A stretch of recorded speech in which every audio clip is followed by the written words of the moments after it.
This is one of the projects we've got on the go at the moment, one of the many projects. This is going to be a stove.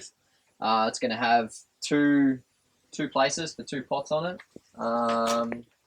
Yeah, it's made out of bamboo that we sourced right here and mud that we sourced from over there. Yeah, should take a little bit of time to complete. We're just waiting for it to dry at the moment. And has this involved any nails or any how has this been built? No, this is completely natural materials. Yeah, this is bamboo that we've used to just fix it all together, make a rough frame. And then inside here we've got, in the actual mud itself, which we just dug out of the ground, we put some rice husk. The rice husk is from their rice. And we put some straw in there as well to bind it all together. And there's also a heap of rocks just to fill space. What made you choose to come to this place? What made you seek out this place in particular? Yeah, while I was searching for workaways, all I did to search for them, I just put in sustainability project, something I'm interested in. And yeah, in the email I sent these guys, I said that this place ticks all of my boxes. Yeah, these guys are vegan. They're farming organically, which is a really important thing to me. Yeah, they create a lot of their own things, you know, make their own soap, make their own bowls, pottery, stuff like that. Yeah, so I figured this is how how these guys are living is how I want to live in the future. And for me, coming here was just a bit of a test to see, you know, I think I want to live like this, but I haven't actually been in it. So it was a bit of a test. This is where I'm staying at the moment. This was built by Fior. I think you said it took him 3 months, was it? 3 or 4 months? It appears to be mostly from bamboo, straw, mud. The walls are done in the same way we did doing the stove. Yeah, pretty fresh. You kind of told me a bit about it, but like, what's been your journey? Can you describe like the kind of person you were before veganism, before your interest in permaculture, and then kind of how you've ended up where you are now? Yeah. So yeah, probably my journey as a vegan and as a really open-minded individual probably began roughly 5 years ago, I'd say. Yeah, I moved away. I was had a lot of destructive behaviour and stuff like that. I moved away and yeah, I met 3 people that sort of really changed my mindset and opened me up to a lot of things. One of them being a vegan. At the time, I thought I was super healthy, and I was eating copious amounts of meat, just protein, trying to put on muscle. And yeah, this vegan guy introduced me to the documentary Forks Over Knives and the China study, and from there, yeah, I knew that I was on the wrong path at the time. Really got like deep into learning more about nutrition at first. That was my main motivation, and then yeah, just learn about sustainability and animal rights through that. And yeah, I met another guy there as well who was a really spiritual type guy, and I started to take on board a lot of the things that he was saying, get into meditation, yoga, all that sort of jazz, and yeah, just sort of spiraled from there. Got really into it, felt a lot better, just getting deeper and deeper in it. So, I mean, the stereotype of like the vegans is like they're a bunch of hippies and they're you know they're not realistic. They're not like part of the real world, that kind of thing. Can you relate to sort of that way that vegans are perceived? Like, have you been in that position yourself? And like, how do you get from that way of thinking to where you are now?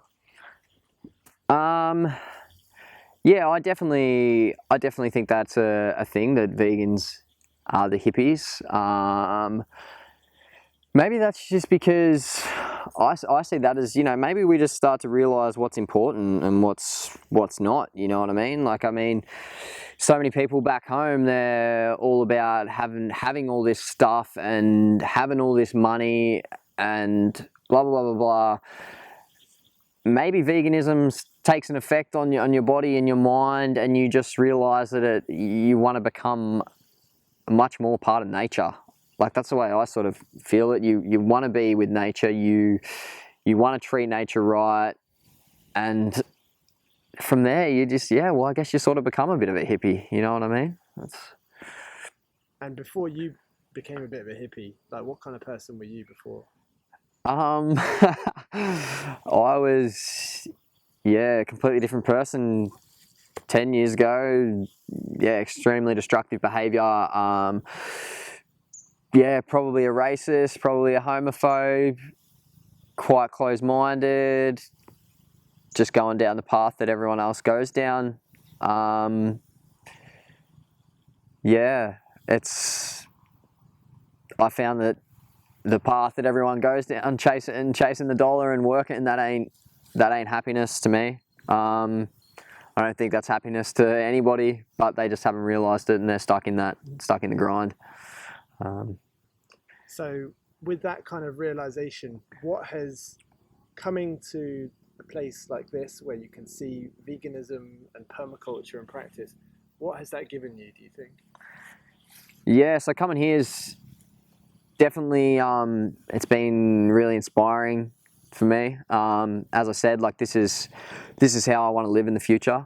And to see these two guys doing it is, yeah, it's incredible. It really makes you want to do more of it.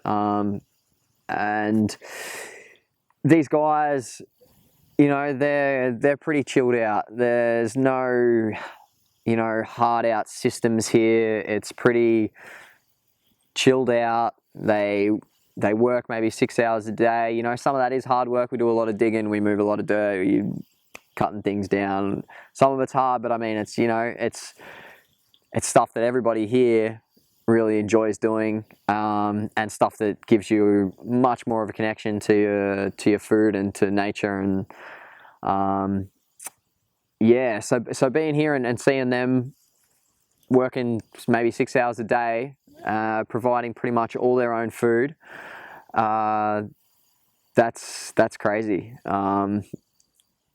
People where I come from, I don't think they see that as a realistic thing, that they could have a property and produce all their own food, basically be self-sufficient. So yeah, it's really opened my eyes up to what's possible if you have a dream and you're passionate and you're doing something you love.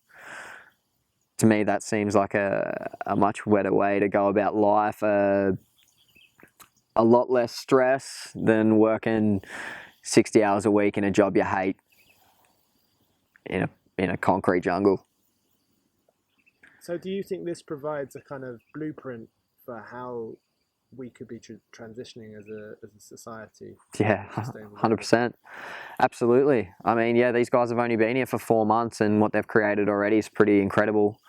Yeah, they've got some knowledge behind them, 100%. But I mean, you know, their journey hasn't been that long, and they've lived totally different lives. You know, they've come from Bangkok and Paris, and both been in like corporate world almost. You know, they've probably only started on this journey, I think Pure was maybe 5 years ago, and Von's 3 years ago. Von, doing the exact same thing as me, thought that he wanted to live like this, started doing workaways, found out that he definitely does want to live like this, and here he is now with his own place 3 years later, 4 months in, producing nearly all their own food.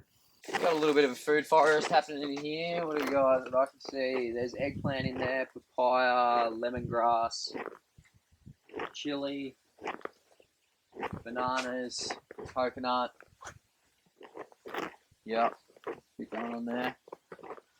Out here, got a bit of an irrigation system flowing from a spring that feeds to a dam. That yeah, you just open that up there every now and again, flood the garden. What do we got in here? Rosella, corn, cucumber. That's mustard. Why is it all mixed together? Yeah, so as I've learnt while being here, yeah, the more stuff you can plant together, the different nutrients it's going to pull out of the ground, rather than just sort of planting one crop and just absolutely raping one nutrient. You can put, say, a nitrogen fixing plant with a leafy green. A leafy green will use your nitrogen, and a bean will replace the nitrogen back into the soil. And that's sort of the system that they've got going out here, just trying to keep the soil as healthy as possible. Yeah, rather than just raping it with a monocrop. Yeah, there's bananas, there's coconuts out here. They've got sort of like trees growing in with the vegetables, to provide a bit of shade cover in the afternoons. Yeah, they want the plants to get the morning sun, so they're planted towards the sun, all the rows. So they get the morning sun, and then as they come up to here, they're going to start to get some shade from the corn. And there's also, there's banana and coconut all growing in here that eventually will provide more shade cover in the afternoons. Yeah. Is this your first time growing food like this? Yes, it is. Yeah, I've done a lot of gardening before and weeding, and I've built a vegetable patch, but actually growing food, yeah, last 4 weeks is my experience. So yeah, but I love it. It's surprisingly easy. You see results like that, form a deep connection with your food. Yeah, it's awesome, man. It's something everyone should do. Thinking about the sort of environmental aspect of permaculture compared to, traditional monocrops covered in pesticides, what do you think that permaculture means for the environment? Yeah. Yeah, there's a lot of things. I mean, if you can create your own permaculture garden, you're eliminating a lot of the problems that I think exist with the way most people source their food. 9 out of 10 people, they source their food from the supermarket. It's really unlikely that produce is grown locally. It's probably grown interstate, possibly overseas. It's covered in packaging. It's got who knows what added to it. There's so many problems that creates. Whereas here, everything's organic. You go, you pick it off the tree. There's no packaging. You cut it up, you cook it, you eat it. The amount of energy that goes into this food is only really from us and from the other plants around it that are providing fertilizer. There's barely any, there's no fuel that's used here, you know what I mean? There's no transport costs. Yeah, it's just a much more efficient system. Yeah, a lot more sustainable system when you can grow all your food so close to you. And do you feel like there's kind of more room for nature in this system as well? Like there's actually insects and birds and stuff like that? Yeah, well, as we were talking before with Pure, that's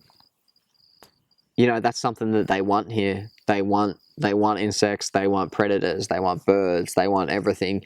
And having such a diverse selection of vegetables and fruits and flowers here is allowing that. Yeah, I'm not sure that that's something you'll see in a monocrop situation.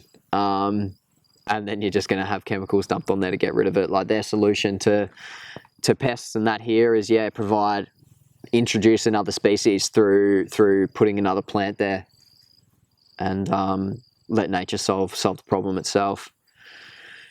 So what would you say to sort of someone who's a vegan, but they're very much, living within our current system? Like, Why do you think an experience like this would be valuable to your average vegan? Yeah, well, I think it's just the next step in the journey. That's what I feel. Like, I think the whole veganism journey, the sustainability journey, any of that stuff, you know, no one knows everything. Once they go, I'm a vegan, you don't know everything about veganism. You're just finding out bits and pieces here and there, and you grow and you grow and you grow, and you come up with your image of veganism, because I don't think there is a set veganism. I think there's different aspects of it. And